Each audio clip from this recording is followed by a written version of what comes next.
logiciel qui était utilisé sur le satellite Oscar 40 pour décoder la balise PBS.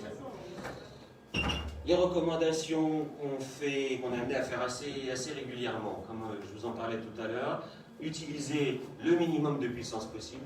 Le but, je pense, vraiment sur Oscar 100, c'est de trafiquer, c'est de développer le QRP. Là aussi, avec le mode FT8, je suis intimement convaincu qu'on pourrait réussir à descendre vraiment bas en termes de puissance. Question, je ne sais pas si tu as entendu parler d'expérimentation, parce qu'il y en a qui se sont amusés à descendre et à dire, bah tiens, moi je suis monté avec du 50 milli ou des choses comme ça. Mais pour des signaux comme ça, on peut largement être même en dessous. Suivant bien sûr la parabole aussi. Hein, oui, tout à fait. Mais il y a des expérimentations à quelques dizaines de milli. J'ai fait des expérimentations pour m'entendre en SSB avec quelques dizaines de milli. C'est dingue. Ça suffit. Ah, évidemment, c'est un peu, il faut tendre l'oreille, mais avec des filtres numériques, des méthodes numériques de filtrage, on arrive à décoller. Tu fais le QSO comme ça. C'est une suggestion que je connais personne à Amsterdam, mais c'est une suggestion que j'aimerais leur faire. On a l'habitude, tu sais, d'organiser des contests et tout ça. Bon, ça serait bien de faire un contest de QRP. Quoi. Mais QRP sur deux aspects, c'est-à-dire QRP taille de parabole et QRP bon niveau puissance. Et celui qui gagne, bah, c'est le plus petit, c'est pas le plus gros. Je crois pas. Donc ne pas dépasser le niveau des systèmes d'alerte. Alors l'AMSAT-DL a parfaitement conscience des dérives qu'il y a actuellement. Il y a un deuxième système, mais je n'ai pas du tout trouvé d'informations. Il y a un deuxième système qui serait en préparation qui s'appelle Leila 2, mais il est très peu documenté. Et ça serait un système qui se voudrait de corriger en fait sous forme de fonction AGC, de corriger en fait automatiquement le niveau de signal sur le satellite quand il est détecté trop fort. Là aussi, je crois que c'est des choses qu'ils avaient anticipées au départ, mais ils n'imaginaient pas que les dérives allaient être si vite et si fortes. Mais il y a un Leila 2 dans les cartons et qu'on attend. Je n'ai pas parlé de cet aspect, mais juste pour le préciser, parce qu'il y a eu parfois des confusions. La polarisation montante du satellite, elle est en RHCP.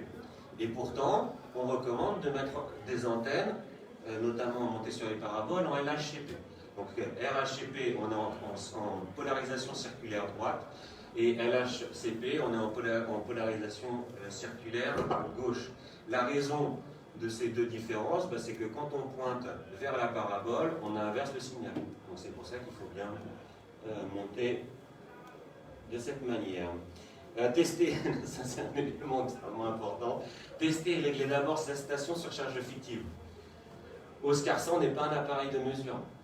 Ou sinon ça fait un appareil de mesure très cher, quoi. Et qu'on n'aurait pas les moyens de se payer les uns les autres. Mais malheureusement, c'est vrai qu'on le voit beaucoup sur le waterfall des récepteurs SDR, bah, que nos collègues, ils pompent, hein, comme on dit, vulgairement, et puis ils voient le signal, ils voient ce que ça donne, et puis ils s'écoutent en direct sur le web SDR, et puis ils font leur réglage, machin. Bon, c'est pas ce qu'on nous a appris normalement quand on était jeune radio-amateur à faire nos réglages. Donc voilà, Oscar 100 n'est pas un appareil de mesure, testé sur charge fictive. C'est ce que je disais là, et puis on en parlait tout à l'heure. Ce qui serait éventuellement intéressant à développer, parce que c'est le gros point faible, enfin le point le plus délicat pour Oscar 100, de mon point de vue, c'est le point lié à la mesure. La réception, honnêtement, c'est pas un problème. L'émission, c'est pas vraiment un problème. Les réglages à faire, il n'y a rien de bien compliqué. Ce qui est très compliqué, c'est de savoir quel est le SWR de mon antenne, quelle est la puissance de sortie de mon installation, parce que bah, on n'est pas tous équipés en 2 Go 4. Donc là, tout le monde cherche des bouchons Bird 2 Go 4 pour convertir son Bird pour faire de la mesure en 2 Go 4. C'est très difficile à trouver, c'est assez rare. Et l'idée, bah, ça serait effectivement d'identifier quels sont les radioclubs en France qui sont équipés d'appareils de mesure et de pouvoir orienter les OM en fonction de leur région vers les radioclubs. Accessoirement, ça peut ramener un petit peu de monde ou refaire venir des OM dans les radioclubs, peut-être pas de manière fidèle et sur la durée, mais peut-être les inciter à remettre les pieds au radioclub, parce que les radioclubs restent un élément extrêmement central du développement de la formation et de la culture radio-amateur. Mais c'est ça le gros souci. je suis QRV en réception, je ne suis toujours pas QRV en émission, parce que je n'ai pas les appareils de mesure et je me refuse à monter mon ampli Wi-Fi. Alors j'ai tout le matériel, hein, pas de problème de ce côté-là, mais je me refuse à tout monter, assembler et pomper, enfin voilà, et trafiquer sans savoir absolument ce que je fais, si mon signal il est propre, quelles sont les harmoniques sur les côtés, enfin quelle est la puissance, etc. Donc c'est quand même pour moi l'élément essentiel. Dernier élément, et j'en termine là, on a un niveau extrêmement élevé en termes de compétences en France dans le domaine des hyper, mais ça ne date pas d'aujourd'hui. C'est une vraie fierté qu'on peut avoir au niveau national, et même en termes de développement sur le mini tuner, c'est une création française. Par contre, là où on est un peu moins bon nous-mêmes, c'est pour s'entraider et s'aider les uns les autres. C'est-à-dire que si on entend une émission qui n'est pas bonne, qui est mal réglée, etc., eh bien, le mieux, c'est effectivement de contacter l'OM, essayer de lui donner des conseils, essayer de le guider. Alors après, certains sont prêts à accepter la critique, d'autres non, ça c'est un autre débat, mais il y a un comportement qui, moi, personnellement, me choque un peu, qu'on appelle le name and shame à l'international, c'est-à-dire que là, de plus en plus d'OM s'amusent, alors les sachants, hein, forcément ceux qui sont très bons dans le domaine, prennent des captures d'écran, mettent l'indicatif quand ils voient qu'une émission est mauvaise, mettent l'indicatif sur la capture d'écran et pour faire le buzz, enfin leur propre buzz, mettre ça sur Facebook, sur Twitter pour dire regardez, un tel vous avez vu le signal, regardez celui-là, je l'ai vu un peu de vrai sur Twitter, regardez celui-là comment il est nul en mathématiques, il n'est même pas capable de faire ses réglages correctement, etc. Ben, la base du radioamateurisme, c'est ça en fait, quoi. C'est plutôt de nous entraider les uns les autres, plutôt que de nommer les indicatifs, de les jeter en peinture et dire regardez, un tel est mauvais, un tel est mauvais, un tel est mauvais. Si on en arrive là, c'est qu'il y a quelque chose qu'on a raté au départ, dans la transmission du savoir et dans le partage. Et pour le coup, Oscarsan est un territoire extraordinaire pour l'expérimentation et puis pour nous entraider les uns les autres sur ce domaine qui pouvait nous impressionner un petit peu au départ, qui est le domaine des hyperfréquences et qui finalement aujourd'hui devient accessible au plus grand nombre. Voilà, j'en termine là. Et je vous en prie. Merci. Et je passe la main à la question qui va aborder des aspects plus pragmatiques et plus techniques.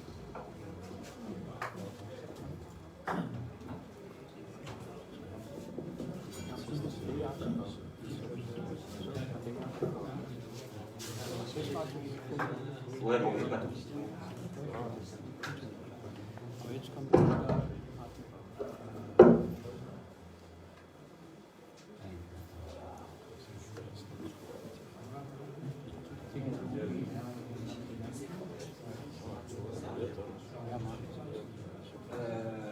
Je vois, il y a une question. Si, je pense que ça marche.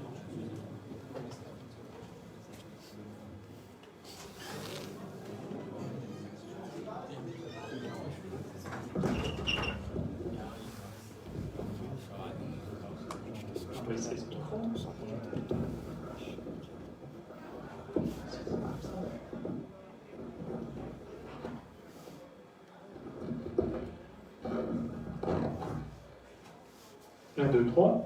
Oh là, ça donne un peu fort, non? 1, 2, 3. C'est pour pas s'endormir après la sieste, après le repas. Oui, je vais vous réveiller. Bon, on va voir si ça marche aussi. Et en direct sur Facebook. Hein. En même temps sur Facebook. Alors là, c'est grand luxe. Par Oscarsan. Mais il faudrait que je sache combien il y a d'auditeurs aussi sur Oh là, les 6400. Ok, on a la pression en plus. Ouais. Alors, je vous remercie d'être nombreux aussi bien en salle que sur Facebook. Je serai beaucoup plus dense dans les messages, donc pas forcément le temps pour beaucoup de questions. Par contre, la projection que je vous fais là sera disponible tantôt à l'issue de la présentation par un lien qui sera publié sur la dernière slide. Et l'objectif, c'est aussi de vous fournir de la documentation et des liens qui permettent de retrouver du matériel ou des idées et des références au-delà de ma présentation qui est déjà une reconstitution, enfin un support qui a été utilisé, où on avait beaucoup plus de temps, et on va rentrer dans le timing. Donc vous m'excusez si c'est peut-être un peu rapide dans certains sujets. En tout cas, la première partie qui a été faite par David va me permettre d'aller certainement plus vite. Je suis F1I en 2012, 2013, puis F5 UI. Je fais partie des radioamateurs du Haut-Rhin. Je suis actuellement le président de l'association. Et je suis aussi équipier, pour ceux qui me connaissent sous d'autres fréquences, j'allais dire, de la team CQ Worldwide de FY5E. Donc vous voyez une partie de l'installation en vue aérienne. J'aimerais aussi parler et présenter une photo de... Alors vous pouvez me trouver effectivement sur les réseaux sociaux, F5UI sur Twitter exclusivement, pas sur Facebook. Et le hashtag qu'on leur retrouve pour trouver de l'information, je trouve ça intéressant. C'est une autre façon d'échanger autour de la communauté et sur des sujets comme QO100, satellite radioamateur. Jean-Pierre, FN5 a été président de nombreuses années et c'est lui qui en 2016 nous a initié la première démarche et sur le projet avant même que finalement il soit lancé, que le satellite ne soit lancé sur ce sujet-là. Il a été ça a été très intéressant. Malheureusement, Jean-Pierre n'a jamais pu émettre ses signaux. J'ai racheté ces équipements et j'ai été content de pouvoir faire les premiers signaux avec ces équipements à l'ouverture du satellite en février. Le satellite QE100, voilà le sommaire. Le projet en lui-même, rapidement. Les caractéristiques, la couverture vous a déjà été présentée, les fréquences également. La mise en œuvre pour la partie pointage et bilan de liaison. Pour une deuxième partie, là aussi je vais aller un peu plus vite, je pense. Et ensuite, on va rentrer dans la partie trafic. Alors en SSB et dans d'autres modes, on verra que c'est très proche. Tout ça, c'est principalement le support QE100 qui nous permet beaucoup de choses. Aussi bien en réception qu'en émission, je parlerai plus peut-être bien d'émission. Et la partie DATV, où je suis QRV effectivement aussi en DATV en émission maintenant depuis 5 semaines uniquement. J'aime bien parler quand je connais et je suis content de savoir d'avoir réussi à passer le cap là.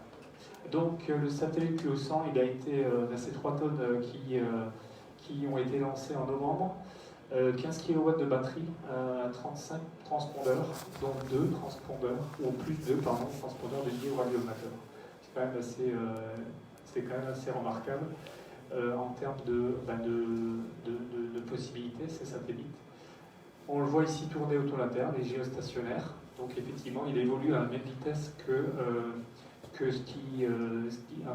la même vitesse que la rotation de la Terre, nous permet donc de bénéficier de la visibilité stable dans le ciel.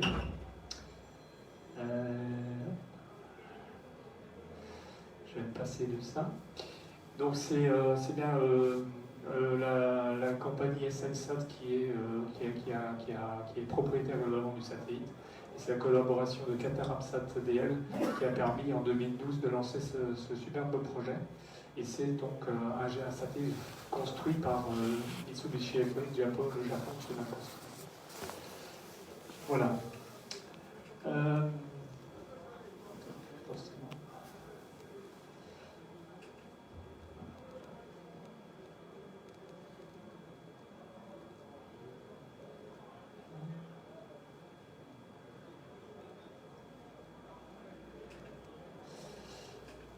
La couverture du satellite, c'est sa couverture pour la partie commerciale. On verra que la couverture radioamateur est bien sûr plus large. Il est situé à 25,8 degrés à l'est, au-dessus de l'Afrique, et couvre effectivement cette grande plage, un tiers du globe, et donc permet de faire des contacts depuis entre Kourou, on va dire, et Singapour.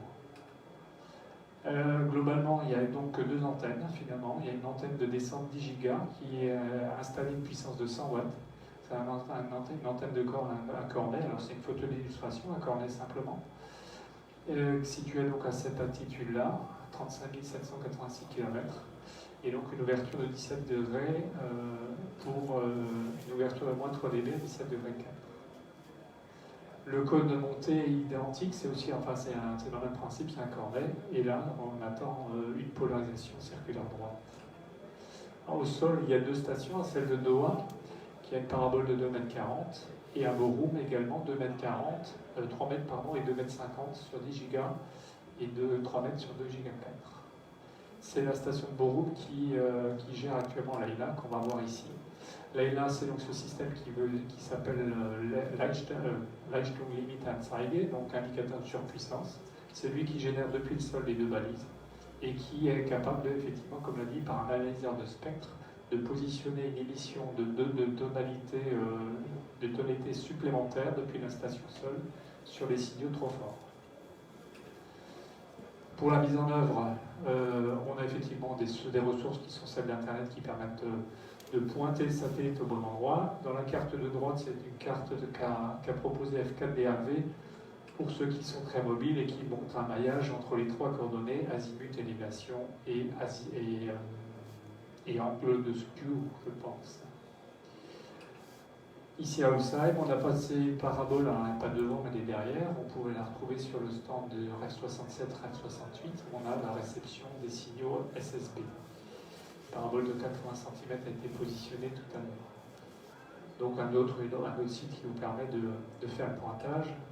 Et si on simule effectivement des positions comme à Holsheim, c'est ce que je vous ai dit tout à l'heure, donc ce que vous avez déjà entendu, à Kourou, à Guyane, c'est à peu près la limite technique possible d'accès au satellite, puisque là on est à 2,8 je crois degrés, ce qui veut dire qu'au-dessus de l'horizon il faut vraiment avoir une vue dégagée.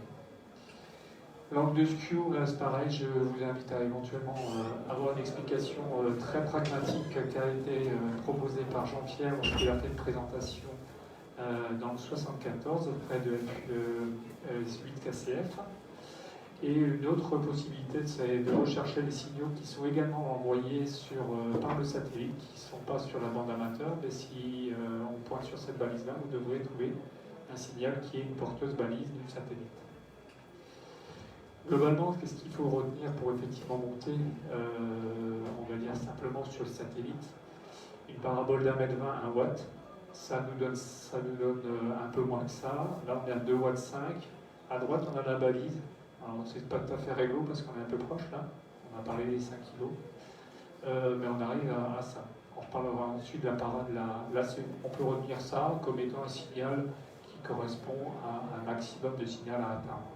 On en reparle plus tard, ça dépend aussi du gain de l'antenne, son éclairement, etc. Donc pour la partie trafiquée, effectivement, en SSB dans les autres modes, on va dire bande étroite, pour la partie qui nous concerne. D'abord un petit rappel de ce qu'est la réglementation dans la base de cette bande 2300-2450. Nous sommes titulaires à titre secondaire. Ça veut dire qu'effectivement, je vous laisserai lire le détail sur le slide, mais on n'est pas soumis, on n'est pas pris, on est seul utilisateur et qu'on doit se prémunir de toute gêne à notre service. De quel service on parle? Principalement, effectivement, des services grand public. Grand public, ça veut dire que potentiellement, ils sont très utilisés et donc peuvent effectivement être des cas de figure qui peuvent se présenter. Effectivement, quand on regarde la bande 2400-2496 et la bande Wi-Fi qui nous permet aujourd'hui quasiment tous d'utiliser des liaisons Internet et Ethernet en sans fil. C'est notamment le cas du canal 1 et 2 qui se trouvent symbolisés ici et qui en fait sont réellement débutants à une fréquence correspondante à une montée DATV. Ça ne veut pas dire que quand vous faites de la SSB, vous n'êtes pas confronté à des potentiels problèmes si évidemment vous n'êtes pas avec un signal propre, puisque je rappelle qu'il peut y avoir de l'harmonique et des harmoniques dont on ne maîtrise pas toujours leur fréquence ou leur puissance. Donc il faudra faire attention à ces aspects-là. Votre utilisateur ou votre service qui utilise cette bande de fréquence, c'est le Bluetooth. Donc ça fait partie, entre autres, des utilisateurs qui peuvent être gênés, donc attention. La réglementation est claire. Sur la limite de fréquence maximale possible de sortie d'émetteur, c'est 120 watts, 50,8 dBm. Et ça donc peut être bien sûr, et ce sera fortement multiplié en fonction du gain de votre entraîne. Là, on parlera ensuite de puissance rayonnée. Deuxième point, il y a un cadre, votre licence effectivement est liée à un cadre réglementaire qui vous demande de déclarer votre installation et notamment la puissance apparente rayonnée. Donc là, on est sur 2 Go 4, on est en UHF Et donc, en fonction de votre installation, vous êtes peut-être déjà équipé en UHF, mais si vous ne l'êtes pas et que vous êtes équipé en QO100, il faudra penser à mettre à jour et à déclarer votre niveau de puissance PAR pour votre installation. Pas forcément évident, mais il faudrait y penser. L'exposition du champ électromagnétique est attendue aussi. Il y a une valeur maximale qui est applicable depuis le décret de 2002 pour tout utilisateur qui émet des fréquences, enfin des émissions radio. Dans le cadre de la bande dans la bande de satellites de montée de Giga 4, on est concerné par la limite de 61 volts par mètre. On verra tout à l'heure des exemples de distance qu'il faut de garde pour rester conforme à cette limite. Il s'agit de préserver, on va dire, les utilisateurs de l'exposition maximale. Il faut donc rester à distance, en dessous de ces 61 volts par mètre.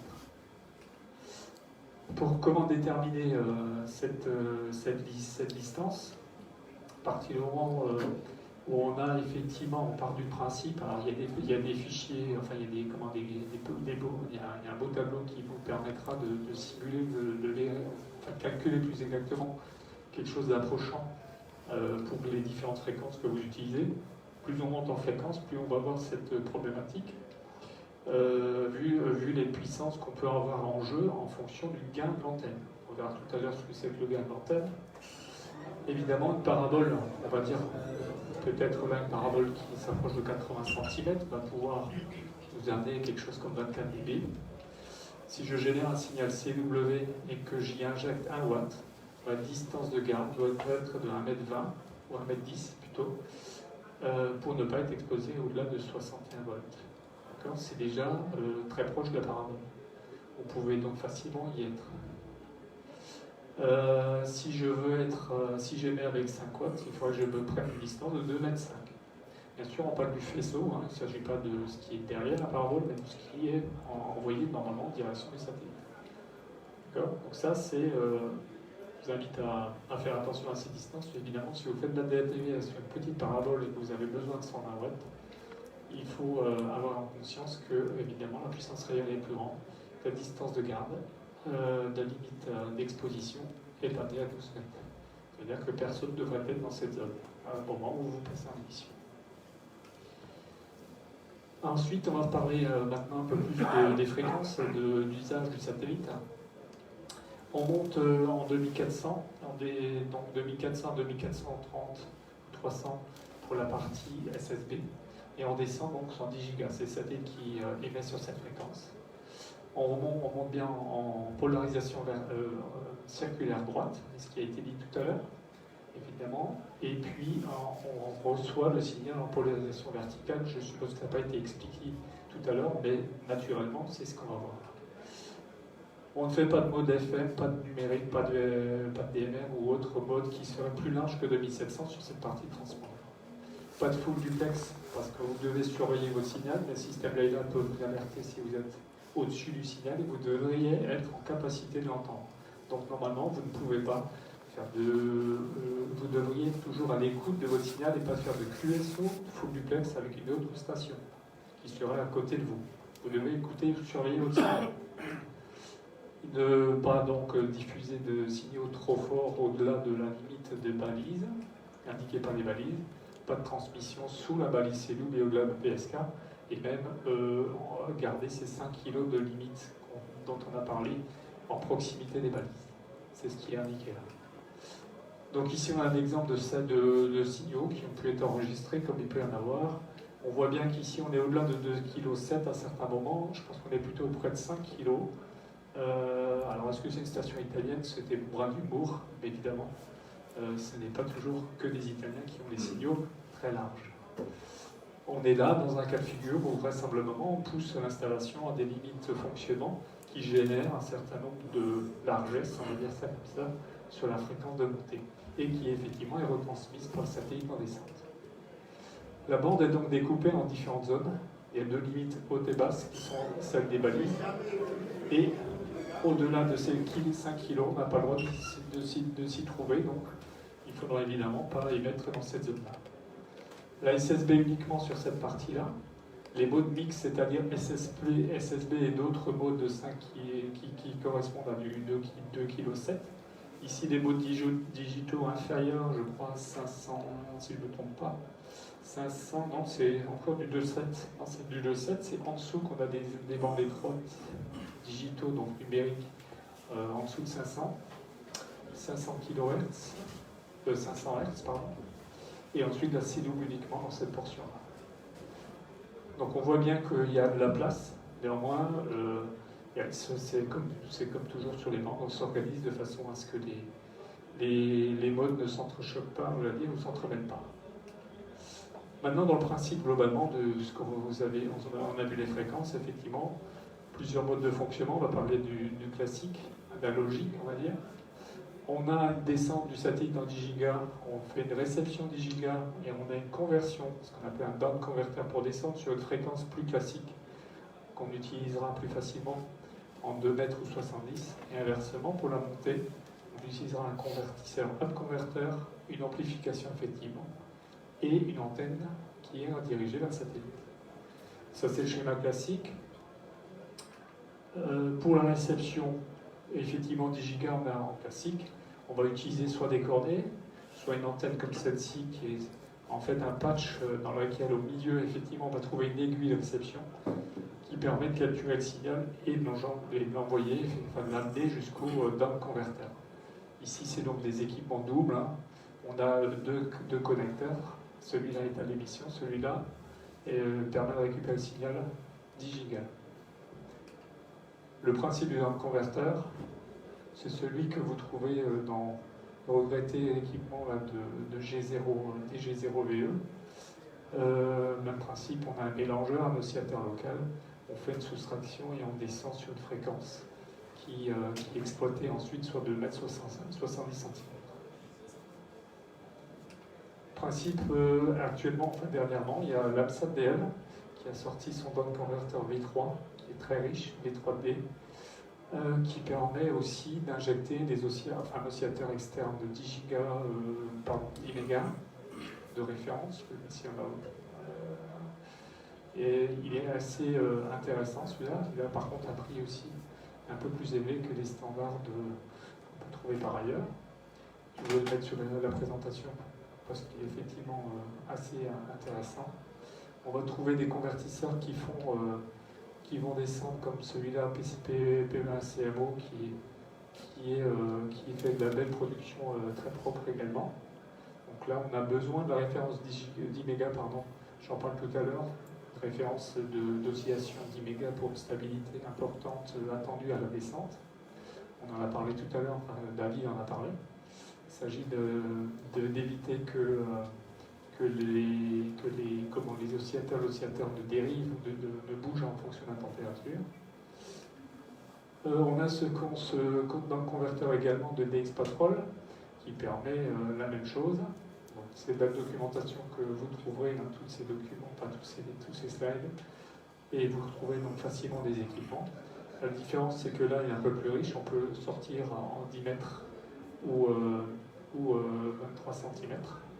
En plus du 2 mètres et du 70. En fonction de votre équipement de station, vous pouvez donc utiliser par exemple une station décamétrique pour compléter celle-ci et faire la réception avec un top. Le principe après la tête LNB, c'est ce qui a été précisé tout à l'heure, c'est simple. On utilise quelque chose qui peut coûter très peu cher. On trouve des têtes très très très bon prix. Éviter toute façon de la technologie DRO, qui n'est absolument pas stable.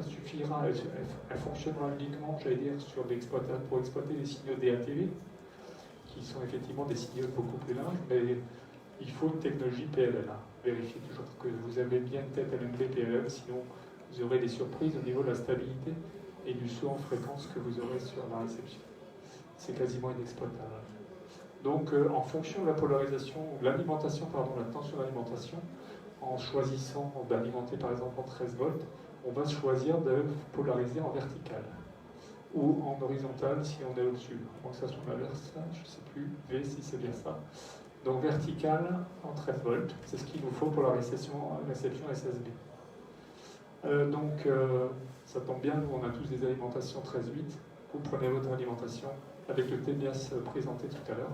Et vous avez votre circuit vertical, une des deux antennes qui est présente dans la source sera celle-ci utilisée. Et ensuite, on a de nouveau un oscillateur. En fait, il y en a deux, et dans notre cas, encore une chance, on n'a pas besoin de monter un signal 22 kHz, qui est de la façon de choisir l'autre oscillateur. On va utiliser tout simplement celui qui est là, 9.5, et donc on va retrouver un signal qui est autour de 740 MHz. Effectivement, voilà le schéma classique. On prend un récepteur, alors c'est un scanner par exemple, qui est capable de présenter, enfin de recevoir de 739. Le T-bien, ce qui permet de remonter cette alimentation, il restitue l'audio en sortie, l'audio, le signal sorti. Ensuite, on a la version effectivement où le récepteur est un peu plus numérique et on branche un ordinateur. On utilise un logiciel SDR, un matériel SDR, et on fait le même principe, le reste ne change pas.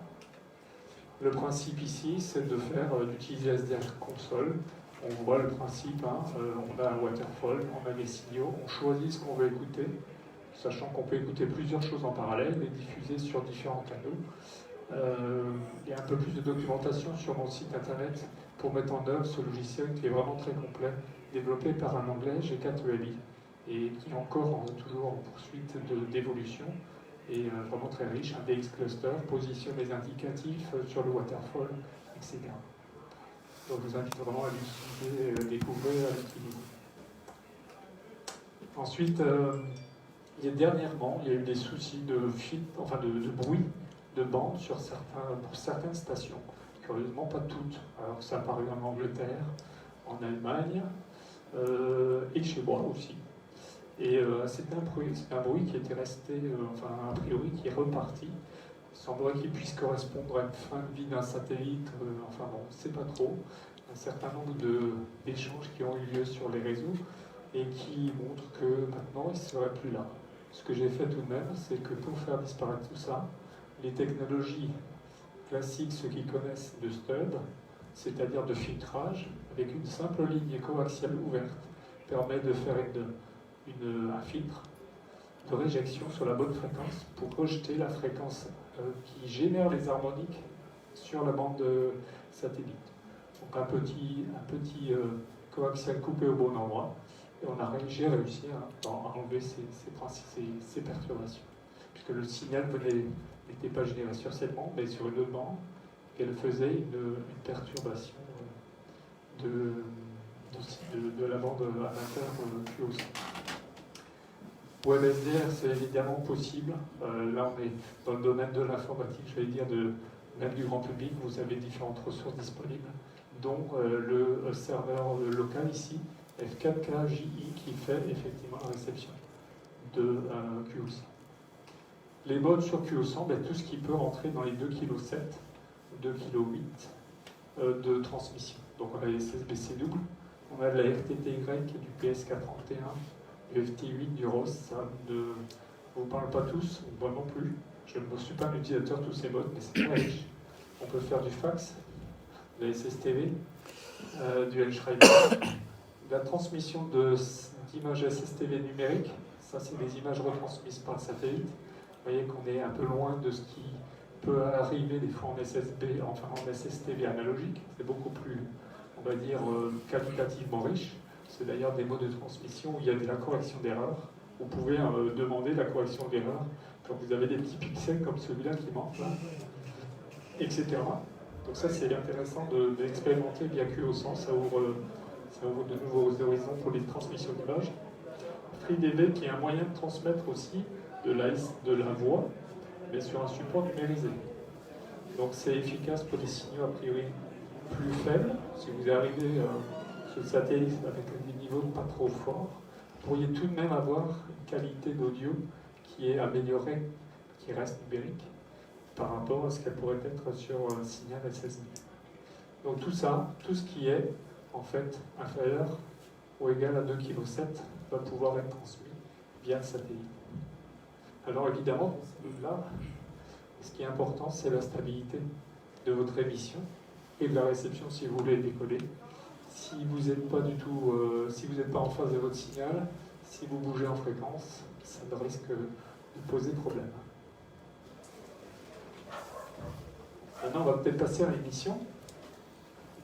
L'émission 2 Giga 4, c'est d'abord peut-être une solution, c'est de pointer une antenne donc directement en direction du satellite. 2 Giga 4, ça veut dire un certain nombre de spires pour avoir quand même un minimum de gain. Là, on doit tourner autour de 16 dB, 16 tours, 7 dBi, plus ou moins. RHCP, donc il faut bien sûr tourner l'antenne dans le bon sens, sinon vous auriez un écart de niveau perdu d'avance. Si je ne me trompe pas, c'est 6 dB, voire plus. Mais toujours est-il qu'il faut faire attention bien sûr au sens de rotation de ces spires.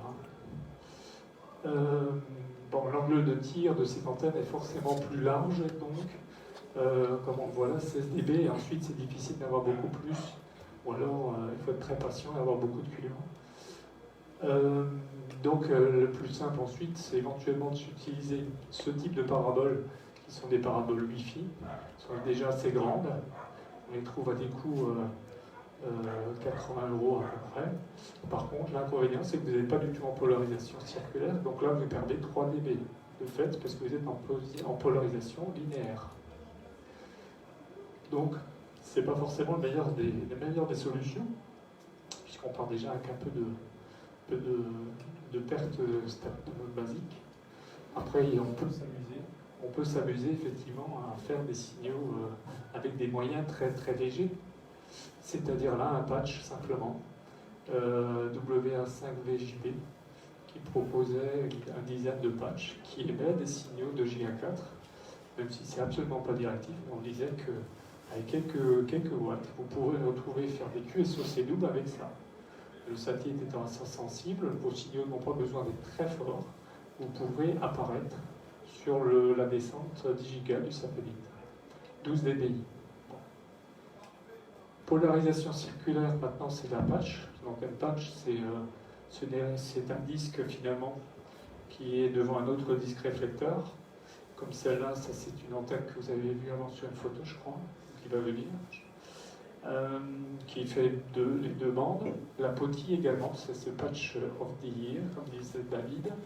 Cette antenne est un patch dans lequel en fait, on a un guide d'onde qui permet ensuite de positionner un système de réception à l'arrière, qui en règle générale effectivement est un LNB que télévision, PLL, comme on a vu tout à l'heure. Effectivement, la position ici peut avoir son importance. Il faut que soit principalement l'antenne d'émission qui soit au foyer, au plus proche du foyer normal, enfin attendu, en tout cas par le montage de la parabole, la parabole offset. Et après, ce guide d'onde doit permettre de récupérer un maximum de signal au niveau de la tête LNB. C'est un bon compromis. Maintenant, sur ces antennes POTI, vous avez un angle de tir de l'antenne qui est fixe. Cette antenne de Giga 4, elle est plutôt large à l'émission. Donc elle ne convient pas forcément de façon optimale à la parabole de type offset qui sont ces paraboles télévision. Paraboles télévision qu'on peut tout à fait utiliser. Et bien sûr, l'ensemble va marcher, mais pourrait être encore optimisé. Alors, sur les paraboles, il y a deux choses qu'on peut faire. Une parabole d'émission, ça c'est les miennes. Parabole d'émission 1,20 m, une parabole de 80 au-dessus pour la réception. Ou alors, effectivement, on mixe sur une parabole, comme on l'a vu avant, avec une POTI, une tête LNB, et puis le système de réception. Ici, il existe des gadgets, pas forcément, des systèmes qui sont imprimables, pour ceux qui sont équipés d'imprimantes 3D, pour en fait faire en sorte que le signal puisse être guidé, donc tout ce qui peut être signal à proximité de l'entrée puisse être guidé dans le tube et le guide d'onde. Alors une parabole, son rendement, son gain finalement, est d'abord déterminé par une fonction qui lie le diamètre à la longueur d'onde. Donc on voit bien qu'on est fonction de la fréquence. Plus on monte en fréquence, plus le gain sera élevé. Et ensuite, on peut jouer, nous, dans notre cas, que sur le diamètre. Un diamètre lui-même, effectivement, mis au carré. Donc plus plus j'ai de diamètre, plus j'ai de gain. Et pour doubler si je double le diamètre, pour se souvenir de ça, c'est intéressant. Si je double le diamètre d'une parabole, je gagne 6 dB. Ça veut dire que j'ai un équivalent de puissance par 4, multiplié par 4. Donc on a intérêt de jouer avec ça pour finalement se retrouver avec des signaux ici qui sont confortables ou de bon niveau en fonction de la puissance d'entrée qu'on aura disponible. Et puis, donc, si on ajoute 12% à la surface ou au diamètre de la parabole, on a 1 dB plus. C'est quelques grandeurs qui peuvent être intéressantes. L'angle d'ouverture de parabole à 3 dB, bah ça, effectivement, ça dépend de son diamètre. Vous utilisez une petite parabole de camping à 35 cm, vous vous trouvez avec un angle de 25 degrés. Ça veut dire que vous n'avez pas beaucoup de difficultés pour émettre dans la direction du satellite. En même temps, il faudra certainement plus de puissance HF pour vous faire entendre, alors que bien sûr, plus vous aurez un diamètre élevé, plus votre ouverture va être réduite, ce qui va compliquer forcément la réception, enfin, le pointage de la réception, de la réception et de l'émission, bien sûr. L'éclairement de la source, c'est un élément important, je vais en parler un peu. Si l'optimum, c'est d'être dans une situation du milieu. J'éclaire en fonction, avec un angle d'ouverture de ma source qui correspond à l'optimisation de la surface maximale de ma parabole. Si je ne suis pas au foyer, si je suis trop près ou trop loin, j'éclaire, même pour un même angle, je vais perdre de l'énergie ou être trop proche et donc l'émission en face ne sera plus focalisée. Donc il me faut être au foyer et avec un angle d'ouverture optimum pour ma parabole. C'est donc le lobe va être déterminé par le ratio entre la distance focale et le diamètre de la parabole, c'est-à-dire celle-là et le diamètre ici. Donc on voit bien ici qu'on est dans une situation où on a quelque chose d'optimisé, où en fait le but c'est d'éclairer à moins 10 dB le bord de la parabole et tout ce qui est là en bleu-vert va être en fait perdu à partir d'ailleurs. Là, on a une surface, tout ce qui est à l'intérieur va être une surface utilisée, la puissance va être utilisée pour être envoyée vers le satellite. Il y a un fichier qui est intéressant pour ceux qui ont une parabole offset et qui veulent déterminer finalement l'angle d'ouverture et surtout l'hélice qu'ils pourraient avoir à construire eux-mêmes. Je suis en train de regarder, effectivement, je ne parle pas beaucoup de l'hélice dans mon slide, mais on va quand même en parler, c'est la finalité.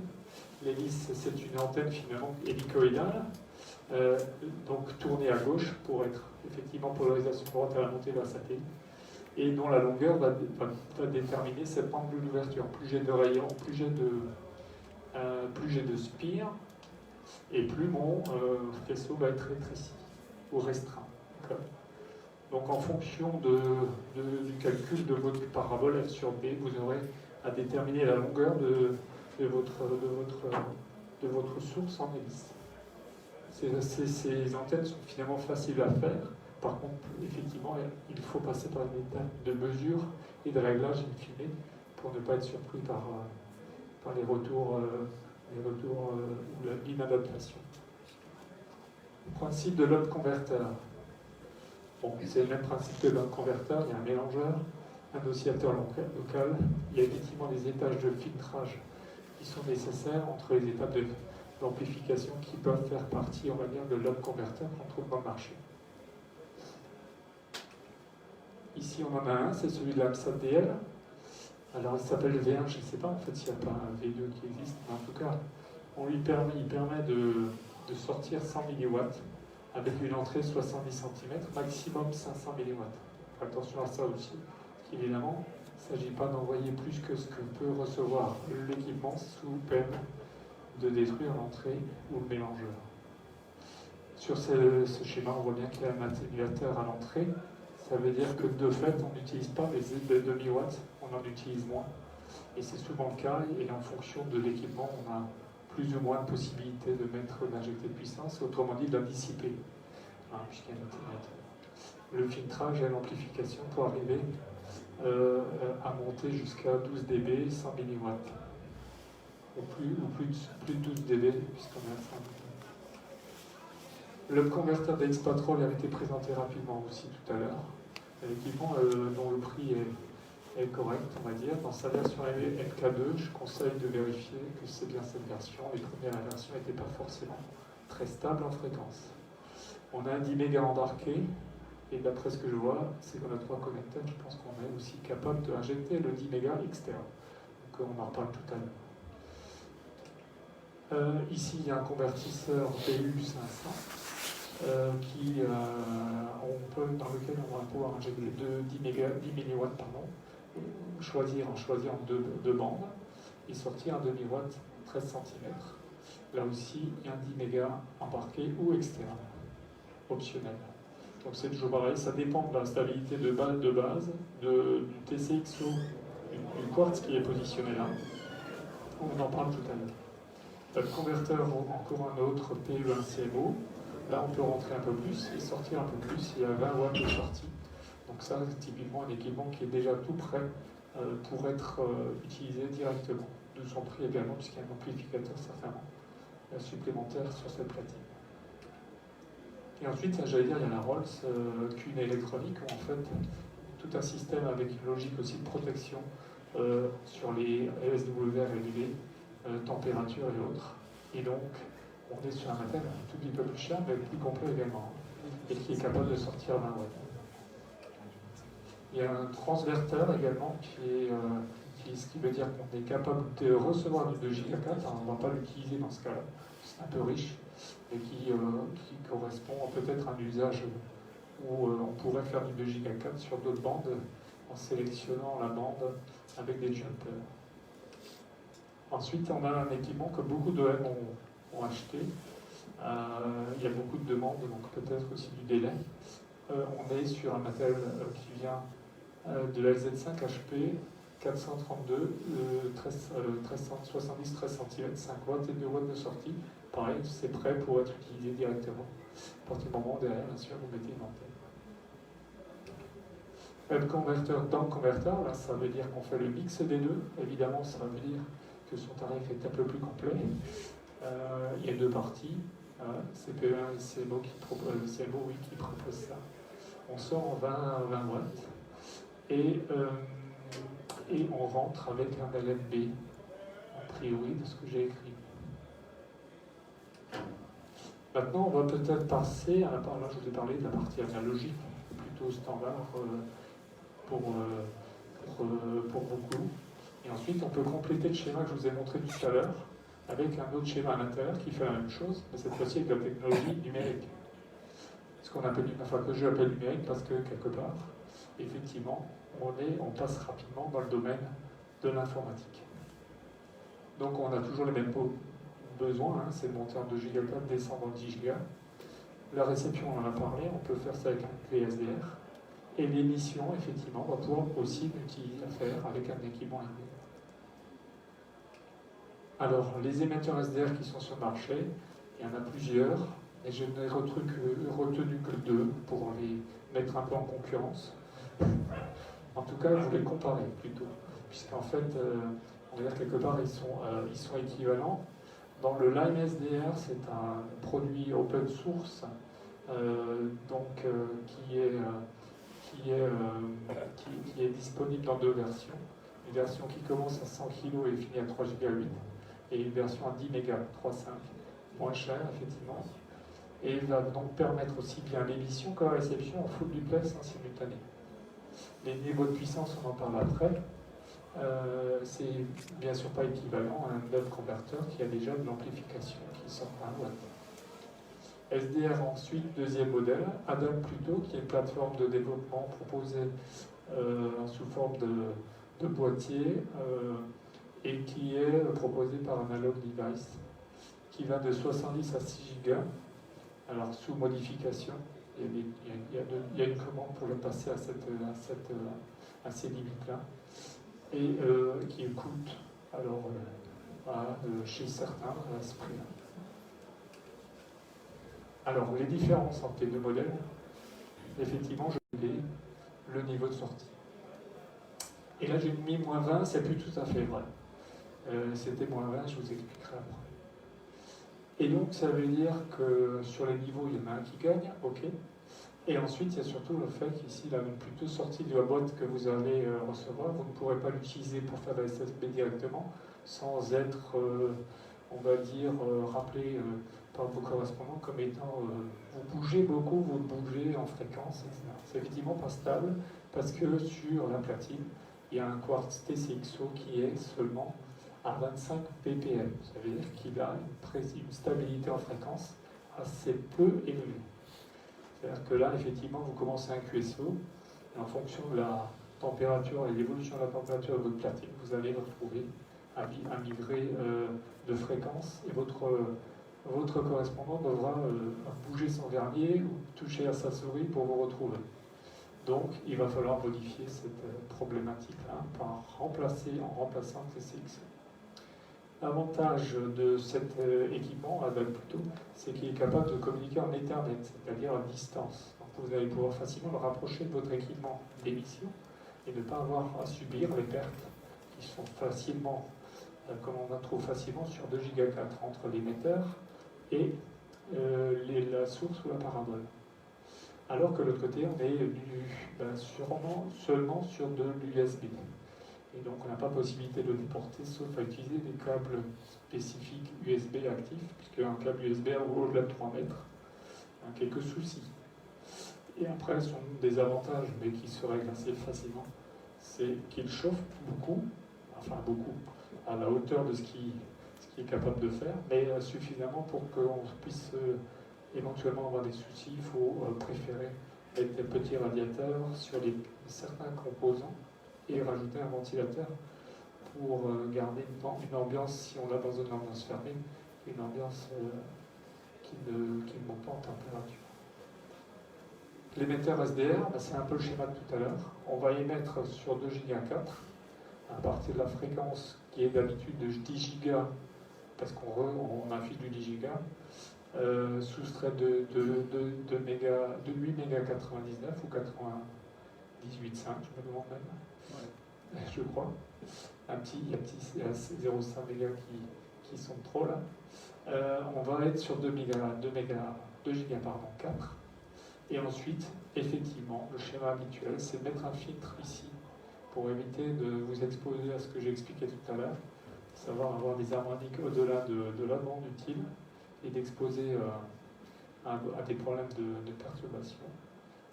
Moi, j'utilise habituellement un petit préampli que vous avez vu tout à l'heure sur la présentation de David, et un deuxième étage qui nous amène 35 dB, ce qui veut dire 3 watts, 3 watts et demi à la parabole. Alors bien sûr, ici, s'il y a de la longueur, vous avez de l'intercoaxial qui arrive rapidement. Il faudra faire attention à ça, choisir des câbles qui correspondent, qui ait des pertes limitées ou limitées, on va dire, sur ces fréquences, ou être au plus proche de la source pour optimiser et ne pas avoir trop de pertes. Voilà le schéma classique. Alors j'ai remis ici une petite comparaison des puissances entre le Lime SDR et la Lame Pluto. La Lame Pluto est en bleu, avec le mode boost ou sans le boost dans SDR console, et la Lime et le Lime SDR. On voit que les courbes ne sont pas pareilles. C'est pas très grave, c'est à la fin finalement qu'on voit qu'il y a un peu plus de marge de fonctionnement sur le Lime. Ça se joue pas à grand chose, donc je dirais que moi globalement les deux sont équivalents. On a tout à fait à travailler avec l'un ou l'autre en fonction des avantages et inconvénients des deux. Pas de préférence pour l'heure, mais c'est vrai que j'ai une petite préférence tout de même sur la possibilité de mettre une liaison Ethernet et de le rapprocher la dame plutôt de sa source d'émission. Voilà une mise en œuvre par exemple de la dame plutôt avec la petite platine de l'analogue device CN0417, un ampli Wi-Fi chinois qui est capable de sortir 3 watts et demi, même si sur carton on lit 8 watts, il ne faut pas les attendre. Et derrière, une charge fictive évidemment, mais la parabole. Ici on a un boîtier GPS-DO, on en parle tout à l'heure, c'est une référence externe qui a été ajoutée. Je parlais tout à l'heure de modifier le TCXO pour avoir quelque chose de plus précis, pour ne pas avoir de dérive.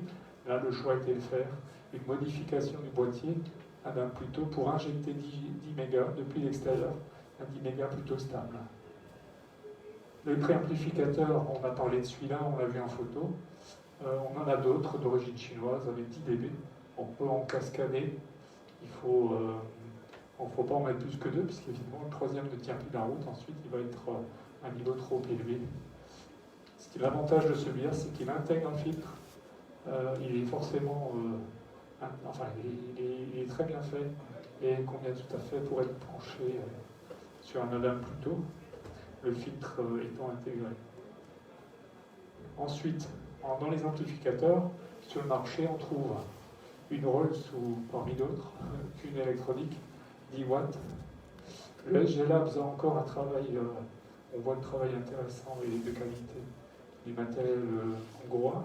Ça sort d'un watt sous 28 volts, je crois. Il faut faire attention à ça. 10 watts peuvent suffire, je crois qu'il fonctionne aussi à 13,8 ou sortira quelque chose comme 10 watts. Des amplis qu'on trouve pas forcément sur le marché, mais que certains ont pu construire en participant à des diffusions, à des listes ou des kits F6BVA qui a fait ce design. Et ensuite, on a effectivement ces amplis chinois qu'on a vu tout à l'heure, qui sont très économiques, mais qui ne viennent pas être concurrents au niveau des puissances. Comme j'ai dit, les 8 watts, on les a que sur le papier de carton. Ensuite, on a des projets qui existent et qui sont disponibles sur GitHub ou qui sont partagés en open source souvent. Là, on en a un de DJ0ABR, capable de sortir 6 watts. C'est un projet open source. Disons public, vous pouvez l'utiliser pour vous le construire. Ici, un autre dans le même genre, qui est, lui, sur 3 étages. Il y a 3 étages d'amplification, le plus gros étant là. Et est capable de faire du 50 dB de gain, c'est assez intéressant. Par contre, effectivement, la problématique, c'est de trouver des composants, et surtout des bons, parce que sur le marché, et notamment le marché asiatique, vous êtes capable d'acheter des composants qui ont toute la forme, l'étiquetage et la datasheet qui correspondraient à ce que vous voulez, mais qui en réalité n'est pas du tout à la hauteur des espérances, puisque finalement ne sort pas du tout les gains espérés. À noter que le PA de F6BVA est donné pour 30 watts avec le même circuit. Bon, personnellement, je pense que 30 watts, c'est un peu exagéré. Mais 30 watts, ça dépend toujours de votre antenne. J'ai dit tout à l'heure, vous devriez... Charge. Oui, alors, exagéré, je n'ai pas compris le terme. C'est exagéré, 30 watts, exagéré. 30 watts, c'est exagéré. Il ne sort pas 30 watts, ce PA. Il sort peut-être 30 watts en C-double quand on le pousse à mort et en saturation. Ah oui, mais souvent, c'est le principe de la mesure. Hein. C'est pas de la SSB. Entre un facteur SSB de 0, on va à 0,5 ou 0,6, de ce que la puissance SSB, C-double permet de faire. Alors l'ampli Wi-Fi, les Wi-Fi chinois, effectivement, il y a un modèle qu'on a vu tout à l'heure, 3 watts et demi, et puis un petit modèle qui est 2 watts et demi. Les filtres, il en existe sur le marché, je vous passe ça rapidement, il y en a qui ont des pertes assez importantes, et celui que j'ai retenu qui était pas très cher et honnête, c'était celui-là, même s'il y a des pertes. La stabilisation fréquente, j'en ai parlé. Le quartz en lui-même ne peut pas suffire parce qu'il y a une précision de dérive qui est assez faible. Il faut passer à des sources TCXO pour éviter des signaux qui soient... Et donc la source GPSDO, c'est un oscillateur à PLL qui exploite un signal GPS qui est capable de faire une oscillation beaucoup plus stable et qui va jusqu'à 10-12. Donc il existe sur le marché plusieurs sources, dont celle qui est au milieu, qui est programmable, ce qui est intéressant, puisqu'on va pouvoir l'utiliser pour d'autres usages que simplement du 10 mégas. On est capable, par exemple, de faire, si on est patient et méticuleux surtout, de changer un quartz qui est dans un LNB, de remonter un signal qui n'est pas de 25 mégas comme à l'origine, mais 25, quelque chose pour descendre la fréquence. On pourra le faire jusqu'à un certain niveau. Au lieu d'être à 700, on pourrait peut-être aller à 400. La dynamique sera moins bonne qu'au départ. D'accord. Ensuite, en stabilisation, il y a une autre solution, c'est le logiciel. Alors, il y a des logiciels SDR avec des modules complémentaires. Le logiciel de Edouard F4EXB, qui travaille principalement, qui marche sur Windows et Linux, qui dispose d'une fonction Frequency Tracker. Et effectivement, SDR Console qui a été évoqué tout à l'heure, où on va positionner notre curseur sur la balise, et c'est le logiciel qui va caler exactement tout le temps pour que la balise soit glissant en haut de bande. Ensuite, effectivement, pour illustrer un peu ce qu'on arrive à faire, et c'est toute l'utilité et le but surtout de notre trafic, du trafic et de l'expérimentation, c'est finalement aussi faire des VX, et on voit des SOTA, on voit des stations ici en Gambie. C'est un Belge qui avait emmené son équipement pour faire, alors vous voyez ici une petite plaque PCB avec une antenne de Giga 4 devant le parabole, rien de plus. Il arrivait très bien, je pense qu'il y avait un peu, je crois qu'il y avait 20 watts. Ou alors, première que j'ai réussi à faire avec F4 CWM, puis la Guyane française, 2,8 degrés d'élévation, grâce à une trouée ici sur un parcours de golf qui est tiré plein est. On a réussi à tirer au-dessus des arbres et peut-être un peu dedans parce que nous on subissait du QSB à la réception. Et donc on a réussi, on a eu la primeur d'être dans l'AMSAT Journal et sur la première page. Pour la partie des LTV, pour vous expliquer que globalement ce sont le même principe, on a par contre une réception en horizontale et on monte toujours en RHCP, donc pas besoin de changer d'antenne, votre parabole, vous avez besoin juste d'être sur la bonne fréquence. Je ne ferai pas de l'AIU sur les généralités amateurs. Le principe de l'ATV, c'est d'avoir une image qui passe à travers, qui est déjà au départ numérique en règle générale, hein, parce que sinon il y a effectivement une conversion numérisation. On passe par un encodage ou un codage plutôt de compression, et on a deux flux qui arrivent sur un multiplexeur qui mélange les deux et qui fait un flux de transport. Dans ce flux de transport, on va trouver différents types de paquets. Je ne vais pas m'étendre beaucoup, mais il y a deux données qui vont en ressortir, notamment le FEC plutôt. C'est ce fameux FEC qui nous permet en fait d'avoir, on va dire, plus ou moins de besoins en débit sur la ligne. Le principe de DDBSK, c'est de faire une modélisation à déplacement de phase. C'est sur 4 états. Alors après, on peut monter, il nous faudra un peu plus de niveaux, plus de signaux. On pourrait faire du 8, du 16. Tout ça, c'est dans les normes. Le DDBS2 est d'abord utilisé en modulation 4 phases. Alors, il existe des solutions tout logiciel qui permettent de faire de la réception des RTV. Donc avec la clé SDR qu'on a vue ou l'installation SDR, et un logiciel qui est un logiciel Windows.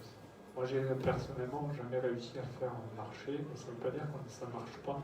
Une fois, je suis peut-être pas patient, mais je n'ai pas réussi à aller au bout. Donc on utilise le logiciel, on met VLC à côté, connecté au logiciel, et on est capable, ça doit marcher.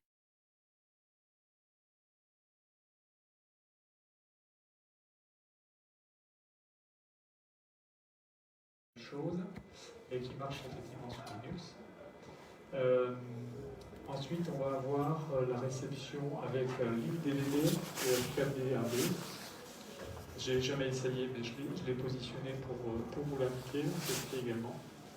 Et ensuite, il y a la fameuse platine. Effectivement, là, on sort du full logiciel, mais cette platine est quand même d'une grande efficacité. On a une réception qui est possible entre 2 mètres et 2 giga 4, et enfin de 144 et 2450 mégas, et puis elle est bien éprouvée et très efficace.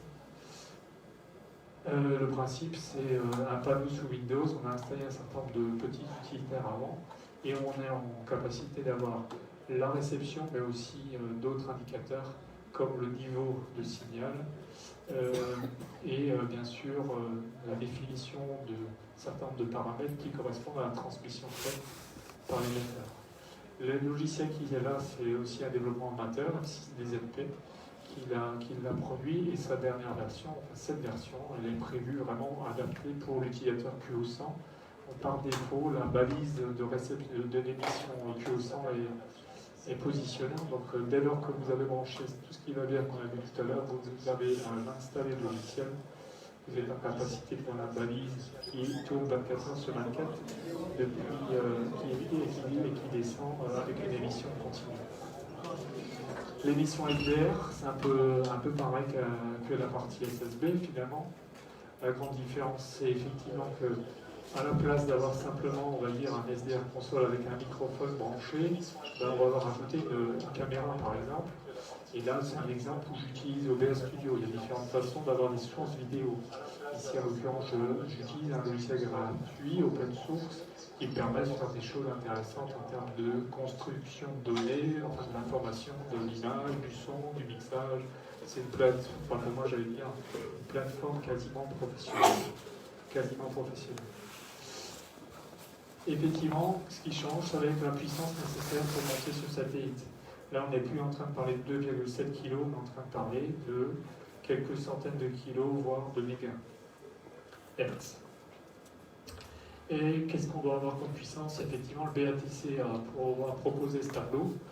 Pour on va dire une parabole de 1,20 m, pour une émission, petite émission, 25 watts.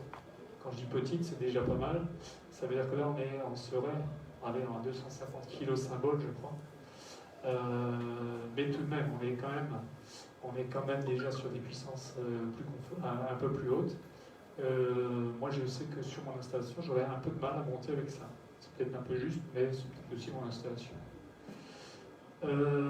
Donc, on est bien sûr, plus on a besoin, enfin, plus on utilise de bandes, plus on a besoin de puissance, on voit bien, et c'est arithmétique. Donc là, si je passe à 1 méga, je fais x2. Et si, bien sûr, là, c'est le ratio qu'on a vu avant de gain. Si je passe à une parabole qui a X% plus de surface, j'aurai une puissance nécessaire inférieure de facteurs qui correspondent. Petite question. Oui. Si on veut émettre avec 8 MHz de bande, on peut revenir sur la... Ouais. Voilà. 8 MHz de bande, si on est limité à 120 watts de PAR, Ouais. on peut pas. Non, je n'ai pas dit 120 watts de PAR, la réglementation c'est 120 watts sortis de l'émetteur. 120 watts sortis d'émetteur à la limite. Donc vous pouvez avoir la puissance sûr, nécessaire. parce que Oui, moi, c'est sûr. J'ai toujours lu que C'est c'était sûr. PAR. C'est sûr. Donc on a la latitude pour monter à cette fréquence. Par contre, 8 MHz, ça ne sera pas possible puisque vous avez 2 mégas utilisés déjà sur... et donc, c'est pas possible. On ne peut pas utiliser 8. Par contre, on peut aller jusqu'à... J'ai vu une émission complémentaire complète sur le QO100. Je n'ai pas fait la capture, mais il y avait la balise et puis le reste de toute la bande utilisée pour faire la transmission des... Bon, je pense qu'en fait, dans une partie de la journée, vous pouvez vous le permettre. Évidemment, il faut être équipé. Et il y a surtout des heures où il n'y a pas d'utilisateur qui soit présent. Et donc, c'est le même principe qu'en SSB, on utilise une fréquence libre quand on est... Normalement, c'est 2 mégas maximum. Pardon? Normalement, c'est 2 mégas. 2 mégas maximum. Ouais. Bon, il y a des expérimentations qui se font. Mais toujours est-il que 2 mégas, c'est une image magnifique. Je sais qu'on voit actuellement la balise. C'est bien suffisant pour faire de belles choses.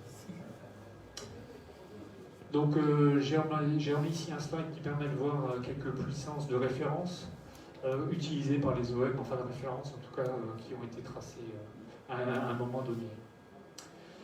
Alors il y a plusieurs logiciels qui permettent de faire de l'émission. ExpressDATV qui tourne sous Windows et Linux, on choisit l'une ou des plateformes. On injecte une source vidéo et on va donner la fréquence, on va donner le débit, le FEC en question dont je parlais tout à l'heure, et on va pouvoir émettre. Bien sûr tout ça, si vous ne maîtrisez pas, vous pouvez les faire et les tester sur des fréquences qui sont locales, 437 mégas par exemple, pour vous habituer à l'usage et surtout vérifier que votre émission puisse être décodée. Pulsedown, c'est une autre plateforme développée par le BATC qui est sous Linux, un Raspberry Pi 3, va permettre de faire pareil. On choisit sa source, on choisit sa fréquence, le SR, la largeur et le FEC, et ensuite on transmet le flux ou la vidéo, la caméra qu'on a branchée sur le Raspberry Pi. Logiciel de AM, F5OEO Evarist est un fabuleux logiciel qui a été développé donc, par Evarist et qui prend place à la place du firmware d'origine de l'AM Pluto. Et alors c'est assez magique parce que il suffit, entre guillemets, d'adresser l'adresse IP de cette machine, de cette ALAM Pluto, lui donner la fréquence, le mode de transmission des DBS2, QPSK je vous en ai parlé, le SR 333 par exemple, le FEC que l'on veut, 2, 3, le gain, donc là ça veut dire qu'on a un gain maximum 0 dB, un indicatif, et vous êtes prêt en fait à transmettre un flux que vous envoyez depuis votre ordinateur sur la dame plutôt qui va passer en émission. Ça, c'est un développement qui est tout récent. Le dernier est encore tout frais de décembre et ramène maintenant des possibilités encore plus nombreuses.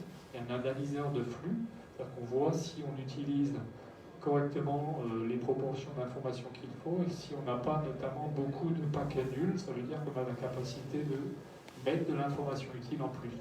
Et donc à ce moment-là, il faut effectivement régler un paramètre pour arriver à optimiser ça.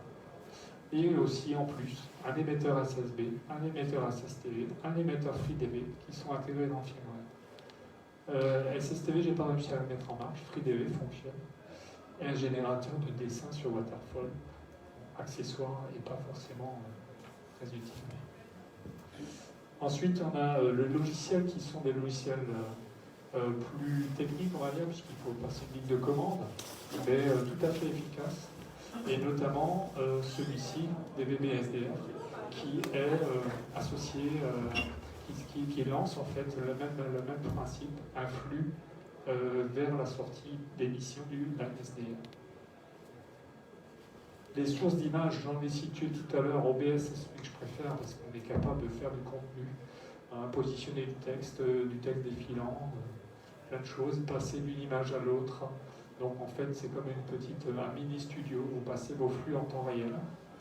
Et ensuite, il y a d'autres solutions pour envoyer des flux. Vous pouvez tout à fait ici générer un flux 264 ou 265, un des encodeurs, le 265 étant bien plus efficace.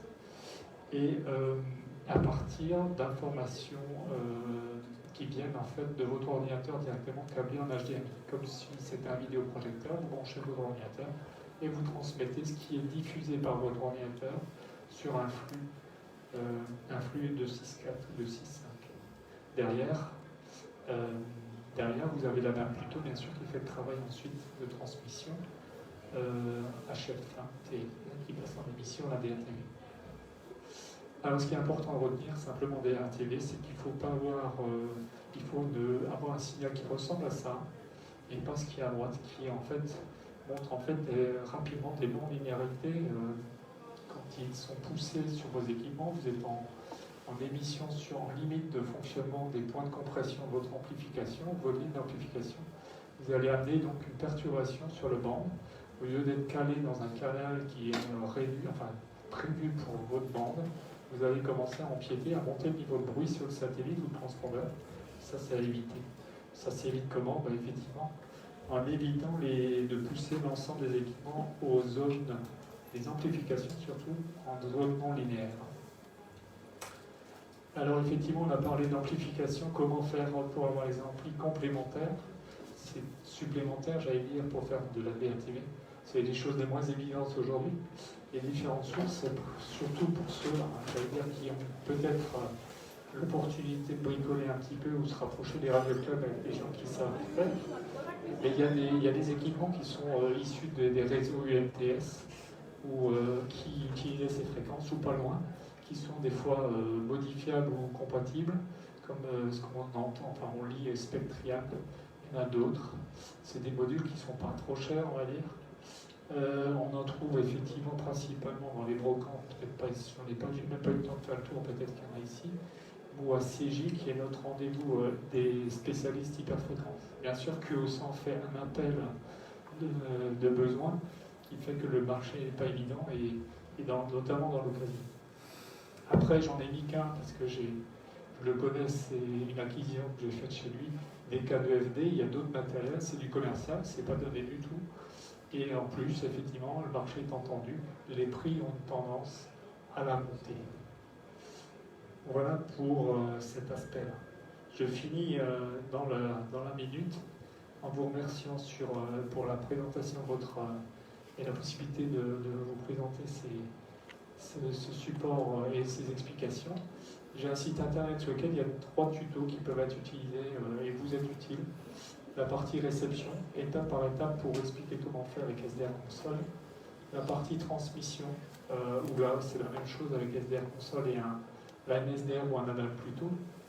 Et ensuite, un dernier point, c'est comment en fait piloter un upconverteur analogique pour faire en sorte que vous puissiez simplement cliquer sur le waterfall en réception et être effectivement en émission sur la bonne fréquence du côté de votre poste VHF ou UHF qui pilote votre hub converter. Voilà. Si vous avez des questions, j'ai 1 minute à vous consacrer.